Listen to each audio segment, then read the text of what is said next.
paano kayo napasok kay Congressman Zaldico? Nag-start po ako ng work kay Kong Saldi, hindi pa siya congressman. Din kausap siya ni Kong Romualdez na maging APRO 2022. 2022, nag-start na po yung security, then nagde-deliver na rin po kami ng mga basura na sinasabi nila sa mali-maletang pera.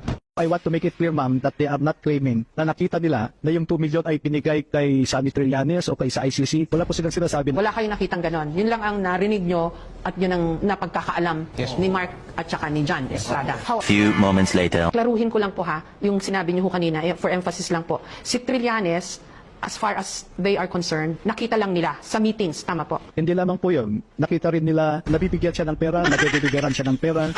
Tila naging taliwas ito sa nauna nilang pakayat na hindi raw nila nakitang inabutan ng pera si Trillanes. Pero di ba, attorney, unless it's proven that the money was sourced illegally, wala mang kaso yon. Kasi pagpunta ng ICC investigators dito, they would need assistance. I don't think Trillanes is guilty of any crime, is he, for assisting the ICC inspectors. Pero sa batas, wala naman ho siyang nababiolate, di po ba?